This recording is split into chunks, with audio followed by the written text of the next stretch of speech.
ओम नमो भगवते वासुदेवाय। हर हर महादेव। स्वागत है आप सभी का हमारे चैनल पर। आज के इस वीडियो में हम आपको सुनाएंगे सावन मास के सोमवार के व्रत की कथा। देखिए, वैसे तो सोमवार का व्रत पूरे 12 महीने का अत्यंत ही उत्तम व्रत माना जाता है। भगवान शिव को प्रसन्न करने का सबसे सरल, सबसे उत्तम साधन है सोमवार का व्रत। इससे सभी प्रकार की मनोकामनाएं पूर्ण होती हैं। परंतु अगर यही व्रत हम सावन के महीने में करते हैं तो अनंत गुना शुभ फलदायी होता है और बहुत ही शीघ्र भोलेनाथ प्रसन्न होकर मनवांछित फल प्रदान करते हैं। तो अगर आप व्रत करते हैं तो बहुत अच्छा है, लेकिन अगर आप व्रत नहीं भी कर पाते तब भी आपको कथा तो अवश्य ही सुननी चाहिए। सावन के महीने में विशेषकर कथा सुनने मात्र से ही व्रत का आधा पुण्य फल प्राप्त होता है और भगवान शिव की कृपा से सभी प्रकार की मनोकामनाएं पूरी होती हैं, कष्ट जीवन के दूर होते हैं। तो आइए प्रेम पूर्वक सुनते हैं हम सावन के सोमवार के व्रत की कथा। परंतु उससे पहले आपसे आग्रह है कि अगर अभी तक आपने हमारे चैनल को सब्सक्राइब नहीं किया है तो प्लीज़ चैनल को सब्सक्राइब करके बेल आइकन पर क्लिक कर लीजिए। और आज की कथा अगर आपको अच्छी लगे तो एक लाइक अवश्य कर दीजिए, क्योंकि आपके लाइक से ही हमें ये पता चलता है कि आपको हमारा वीडियो पसंद आया। तो चलिए प्रेम से बोलिए भगवान शिव शंकर महादेव की जय। और आइए सुनते हैं अब सावन के सोमवार के व्रत की कथा। एक नगर में एक बहुत धनवान साहूकार रहता था। उसके घर में धन की कोई कमी नहीं थी, परंतु वह बहुत दुखी रहा करता था क्योंकि उसके कोई पुत्र नहीं था। वह इसी चिंता में दिन रात दुखी रहता था। पुत्र की कामना के लिए वह प्रत्येक सोमवार को शिवजी का व्रत और पूजन किया करता था तथा सायंकाल को मंदिर जाकर शिवजी के सामने दीपक जलाया करता था। उसके इस भक्ति भाव को देखकर एक समय माता पार्वती ने शिवजी से कहा कि प्रभु, ये साहूकार आपका अनन्य भक्त है, सदैव आपका व्रत और पूजन बड़ी श्रद्धा से करता है। आपको इसकी मनोकामना अवश्य पूरी करनी चाहिए। तब शिवजी ने कहा कि पार्वती, ये संसार तो कर्म क्षेत्र है। किसान खेत में जैसा बीज बोता है वैसा ही फसल काटता है। उसी तरह मनुष्य इस संसार में जैसा कर्म करते हैं वैसा ही फल भोगते हैं। माता पार्वती ने अत्यंत आग्रह से कहा कि महाराज, जब यह आपका अनन्य भक्त है और अगर इसको किसी प्रकार का दुख है तो उसे आपको अवश्य दूर करना चाहिए। आप तो सदैव अपने भक्तों पर दयालु रहते हैं और उनके दुखों को दूर करते हैं।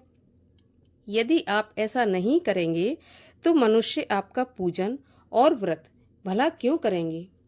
माता पार्वती का ऐसा आग्रह देखकर भगवान शिव कहने लगे कि पार्वती, इसके कोई पुत्र नहीं है, इसी चिंता में यह अति दुखी रहता है। इसके भाग्य में पुत्र ना होने पर भी मैं इसको पुत्र प्राप्ति का वरदान देता हूँ, परंतु वह पुत्र केवल 12 वर्ष तक ही जीवित रहेगा। इसके पश्चात वह मृत्यु को प्राप्त हो जाएगा। इससे अधिक मैं इसके लिए कुछ नहीं कर सकता। माता पार्वती और भगवान शिव का यह वार्तालाप वह साहूकार सुन रहा था। इससे उसको ना तो प्रसन्नता हुई और ना ही दुख हुआ। वह पहले की तरह भगवान शिव का व्रत और पूजन करता रहा। कुछ समय के पश्चात साहूकार की पत्नी गर्भवती हुई और 10वें महीने उसके गर्भ से अति सुंदर पुत्र उत्पन्न हुआ। साहूकार के घर में बहुत खुशियां मनाई गई, परंतु साहूकार तो यह जानता था कि उसकी केवल 12 साल की ही आयु है, इसलिए उसने ना तो अधिक प्रसन्नता प्रकट की और ना ही किसी को यह भेद बताया। जब वह बालक 11 साल का हो गया तब बालक की माता ने उसके पिता से उसका विवाह करने के लिए कहा। साहूकार ने कहा कि अभी मैं इसका विवाह नहीं करूंगा, मैं अपने पुत्र को काशी पढ़ने के लिए भेजूंगा। साहूकार ने बालक के मामा को बुलाकर उसको बहुत सारा धन देकर कहा कि तुम इस बालक को काशी पढ़ने के लिए ले जाओ और रास्ते में जिन जिन स्थानों से भी जाना वहां पर यज्ञ करते हुए ब्राह्मणों को भोजन कराते और दक्षिणा देते हुए जाना।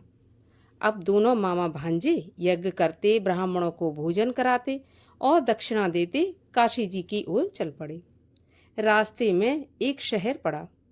उस शहर में राजा की कन्या का विवाह था, परंतु जो राजकुमार विवाह करने के लिए आया था वह एक आंख से काना था। उसके पिता राजा को इस बात की बड़ी चिंता थी कि कहीं राजकुमार को देखकर राजकुमारी या उसके माता पिता विवाह में किसी प्रकार की अड़चन पैदा न कर दें।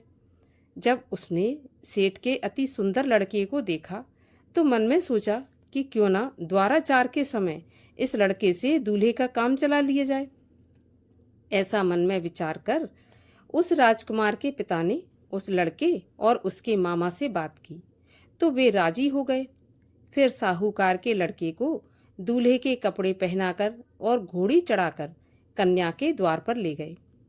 सभी कार्य प्रसन्नता से पूरे हो गए। राजकुमार के पिता ने सोचा कि यदि विवाह भी इसी लड़के से करा दिया जाए तो इसमें बुराई क्या है। ऐसा विचार कर उसने लड़के और उसके मामा से कहा कि यदि आप फेरों और कन्यादान के काम को भी पूरा करा दें तो आपकी बड़ी कृपा होगी। मैं इसके बदले आपको बहुत सारा धन दूंगा। तो दोनों ने इसे सहर्ष स्वीकार कर लिया। विवाह कार्य बहुत अच्छी तरह से संपन्न हो गया। सेठ का पुत्र जिस समय जाने लगा तो उसने राजकुमारी की चुनरी के पल्ले पर लिख दिया कि तुम्हारा विवाह मेरे साथ हुआ है, परंतु जिस राजकुमार के साथ तुम्हें विदा किया जाएगा वह एक आंख से काना है और मैं काशी पढ़ने जा रहा हूँ। सेठ के लड़के के जाने के बाद राजकुमारी ने जब चुनरी पर ऐसा लिखा देखा तो उसने काने राजकुमार के साथ जाने से मना कर दिया। उसने अपने माता पिता को सारी बात बता दी और कहा कि यह मेरा पति नहीं है, मेरा विवाह इसके साथ नहीं हुआ और जिसके साथ मेरा विवाह हुआ है वह तो काशी पढ़ने चला गया। राजकुमारी के माता पिता ने अपनी कन्या को विदा नहीं किया और बारात वापस चली गई। उधर सेठ का लड़का और उसका मामा काशी पहुंच गए। वहां जाकर उन्होंने यज्ञ करना और लड़के ने पढ़ना शुरू कर दिया। जब लड़के की आयु 12 साल की हो गई उस दिन उन्होंने बहुत बड़ा यज्ञ रच रखा था। लड़के ने अपने मामा से कहा कि मामा जी, आज मेरी तबीयत कुछ ठीक नहीं है। तो मामा ने कहा, अंदर जाकर सो जाओ। लड़का अंदर जाकर सो गया और थोड़ी देर में ही उसके प्राण निकल गए। जब उसके मामा ने आकर देखा कि उसका भांजा तो मरा पड़ा है तो उसको बड़ा ही दुख हुआ, लेकिन उसने सोचा कि अगर मैं अभी रोना पीटना मचा दूंगा तो यज्ञ का कार्य अधूरा रह जाएगा। अतः उसने जल्दी से यज्ञ का कार्य समाप्त करवाकर ब्राह्मणों के जाने के बाद रोना पीटना शुरू कर दिया। संयोगवश उसी समय शिव पार्वती उधर से जा रहे थे। जब उन्होंने जोर जोर से रोने की आवाज सुनी तो पार्वती जी कहने लगी, महाराज, कोई दुखिया रो रहा है, इसके कष्ट को दूर कीजिए। तब शिव पार्वती वहां पहुंचे तो उन्होंने देखा कि वहां पर एक लड़का मरा पड़ा था। माता पार्वती कहने लगी, महाराज, यह तो वही सेठ का लड़का है जो आपके वरदान से उत्पन्न हुआ था। तो शिव जी ने कहा, पार्वती, इसकी आयु इतनी ही थी और यह भोग चुका। तब पार्वती जी ने कहा, महाराज, इस बालक को कुछ आयु और दे दो, नहीं तो इसके माता पिता तड़प तड़प कर मर जाएंगे। माता पार्वती के बार बार आग्रह करने पर शिव जी ने उसको जीवन का वरदान दिया। शिव जी की कृपा से वह लड़का जीवित हो गया। शिव और पार्वती जी कैलाश पर्वत पर चले गए। शिक्षा पूरी होने पर वह लड़का और उसका मामा उसी प्रकार यज्ञ करते, ब्राह्मणों को दान देते, भोजन कराते, दक्षिणा देते हुए अपने घर की ओर चल पड़े। रास्ते में उसी शहर में आए जहां उस लड़के का वहां की राजकुमारी से विवाह हुआ था। वहां आकर उन्होंने यज्ञ आरंभ कर दिया। उस लड़के के ससुर वहां के राजा ने उसको पहचान लिया और महल में ले जाकर उसकी बहुत आवभगत की। फिर बहुत से दास दासियों सहित आदर पूर्वक अपनी राजकुमारी और जवाई राजा को विदा कर दिया। जब वे अपने शहर के निकट आए तो मामा ने कहा कि मैं पहले तुम्हारे घर जाकर तुम्हारे माता पिता को खबर देकर आता हूँ। जब उस लड़के का मामा घर पहुंचा तो उसने देखा कि लड़के के माता पिता घर की छत पर बैठे थे। उन्होंने ये प्रण करके रखा था कि यदि हमारा पुत्र कुशलता के साथ लौट आया तो हम राजी खुशी नीचे आ जाएंगे, नहीं तो छत से गिरकर अपने प्राण दे देंगे। उस लड़के के मामा ने जाकर जब यह समाचार दिया कि आपका पुत्र आया है, तब उनको विश्वास नहीं हुआ। तब मामा ने शपथ पूर्वक कहा कि आपका पुत्र अपनी पत्नी और बहुत सारा धन साथ लेकर आया है। तो सेठ प्रसन्नता से भर उठा। सेठ सेठानी आनंद पूर्वक नीचे आए। बाहर आकर उन्होंने अपने पुत्र तथा उसकी पत्नी का भरपूर स्वागत किया। सभी लोग प्रसन्नता के साथ रहने लगे। जो भी कोई सोमवार के व्रत को धारण करता है अथवा इस कथा को पढ़ता या सुनता है, उसके सभी दुख दूर होकर समस्त मनोकामनाएं पूर्ण होती हैं और इस लोक में नाना प्रकार के सुख भोग कर अंत में सदाशिव के लोक को प्राप्त होता है। बोलिए भगवान शिव की जय। और अब सुनते हैं भगवान शिव की आरती। ओम जय शिव ओमकारा स्वामी हर शिव ओमकारा ब्रह्मा विष्णु सदा शिव अर्धांगी धारा। ओम जय शिव ओमकारा एकानन चतुरानन पंचानन राजे हंसासन गरुणासन वृषवाहन साजे। ओम जय शिव ओमकारा दो भुज चार चतुर्भुज 10 भुज ते सोहे तीनों रूप निरखता त्रिभुवन जन मोहे।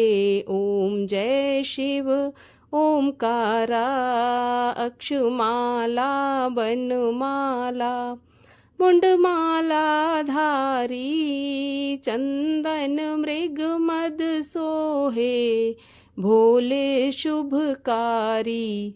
ओम जय शिव ओमकारा श्वेतांबर पीतांबर बाघंबर अंगे सनकादिक ब्रह्मादिक भूतादिक संगे। ओम जय शिव ओमकारा करके मध्य कमंडल चक्र त्रिशूल धरता सुख करता दुख हरता जग पालन करता। ओम जय शिव ओमकारा ब्रह्मा विष्णु सदा शिव जानत अविवेका प्रणवाक्षर के मध्य ये तीनों एका। ओम जय शिव ओमकारा त्रिगुण स्वामी जी की आरती जो कोई जन गावे कहत शिवानंद स्वामी मन वांछित फल पावे। ओम जय शिव ओमकारा। बोलिए शिव शंकर महादेव की जय। बोलिए पार्वती पति महादेव की जय।